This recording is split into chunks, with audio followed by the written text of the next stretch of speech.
Previously on The Murder Game, a group of amateur investigators tried to solve a fictional murder in order to win a £25,000 reward. The killer is one of 7 remaining suspects. Each one is played by an actor. Samantha is the latest investigator to be eliminated from the game by the killer, and with 3 female investigators now dead, the atmosphere at HQ has changed dramatically. It's got to the point now where you don't even walk into a room where you know some people are going to be in it because of the atmosphere. I'm feeling that the game has changed. I'm feeling that it's now a personal thing. I'm feeling that I should watch my back. But, you know, at the end of the day, it's a game, so let the games begin. Vital clues in the case have recently been uncovered, including the murder weapon, a pair of navigational dividers. The blood-stained coat found nearby points the finger at Tina Wells, the vicar's wife, and the press conference brings fresh witnesses who claim they saw the victim just hours before her death. It's 10:02 and the next stage of the murder game begins. 7 investigators remain. They're all chasing the reward of £25,000. Mervyn was last week's lead investigator. His vote sent Samantha out to face the killer. Real-life detective Bob Taylor begins the morning briefing by showing her last will and testament.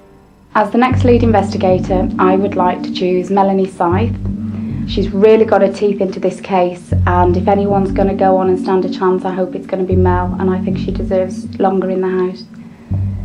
I feel quite angry because of being voted out tonight. I don't believe it was on my ability as an investigator. I believe it was quite personal.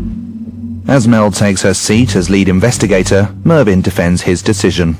I based my decision purely on the facts that were in front of me. I looked at the investigation as a whole, and that's why I based my decision. Personally, I do think that it was a wrong decision. I don't think Sam was the weakest person in the group, and no offence to Mervyn, but I do think the reason you did choose wasn't a well-grounded reason. I think it's his decision. He should be allowed to make whatever he wants. Right, down to business. Andrew survived the killer's game and brought back another killer clue. The killer clue seems to point towards a birth. Whose? At the moment, we're all looking at Catherine's birth.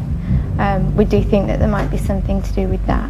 Next up is the murder weapon. Forensics have now confirmed the killer stabbed Catherine prior to death with a pair of navigational dividers. Who do you think that points you towards? We saw from the photographs of Jay Wilmington's boat that he had a chart table with a number of navigational charts spread out, and he also had a set of parallel rulers on top, and parallel rulers are always associated with dividers. So Jay Wilmington should have a pair of navigational dividers. Another piece of evidence linked to the murder is the blood-stained coat. We think the coat is Tina's. We don't know for sure, so what's your theory on the coat then? It was used to wrap the murder weapon to take away from the scene of the crime, and the coat was either belonging to the murderer or was stolen from one of the other suspects and used to maybe frame someone as to be the murderer. What leads you to believe that that could be Tina Wells' coat? In one of the pockets we found a wedding invitation addressed to the Reverend and Mrs. Wells. Right. So the first line of inquiry will be to go and see Tina Wells, ask her about the blood-stained Mac. As lead investigator, it's Mel's responsibility to pick the teams for the lines of inquiry. I need 2 people in team 1. That's going to be Meryl and Nick. The second line of inquiry is to follow up on the witnesses who came forward following the press conference and take detailed statements. Now, I've taken a look at these. There are 3 particular witnesses who all say they saw Catherine at the same time, but in different places. So only one of them can actually be right. I need 2 people in team 2. That's going to be Richard and Rory. Richard and Rory, you are team 2. The third line of inquiry will be to go and see Jay Wilmington. Take the navigational dividers and see what he can tell you about them. The remaining 2 people will be team 3, which is Mervyn and Andrew. Remember your training. You might be amateurs, but you've been trained as professionals. Suspect everyone. Trust no one. The house today, I feel there's one or two little tensions coming in. The whole course of the awkwardness is because Mervyn has split the house up. They've got their own little personal jokes going, and it does feel like they're taking the piss out of me behind my back, which I don't like at all.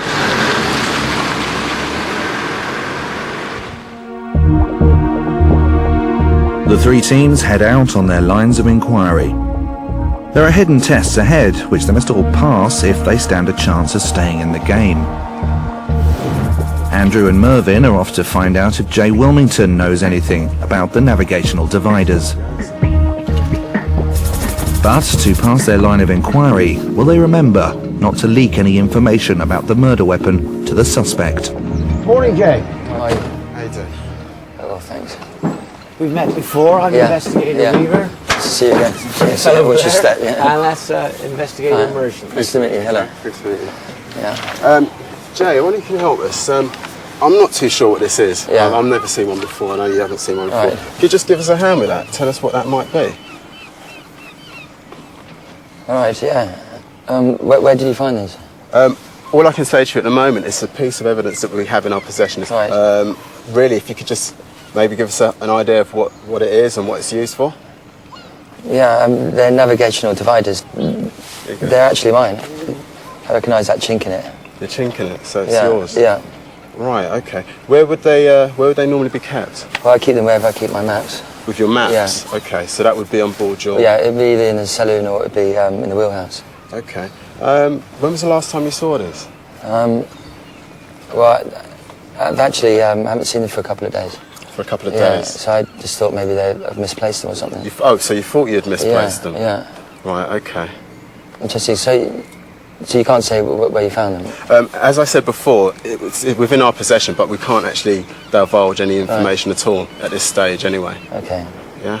Have these always been yours, Jay? Yeah, I wouldn't take them off my boat, so I mean... You wouldn't take them off your No, boat at all? no. So they'd always be with your map? Yeah. Thanks a lot, Jay. Okay, well, cheers. Thanks for your Thank you, time. I'll see you later. Okay. Take care. Cheers. You right there, Weaver? It's nothing like getting a job done.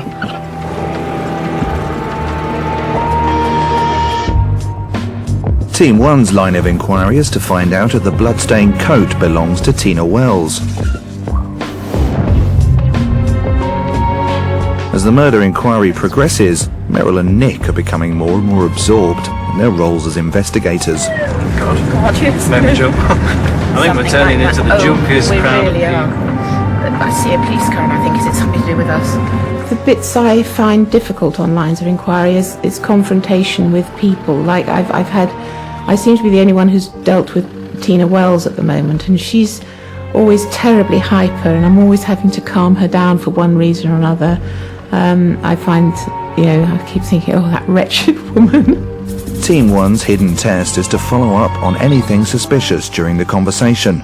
But will Tina give them the chance to question her? I thought of something and I don't know if it's going to be any use. It was Catherine. She said to me that it was about a few weeks before she died that... Yes. You know the Wilmington house? Yes. She'd gone into there in Creeksea and she'd broken in and she said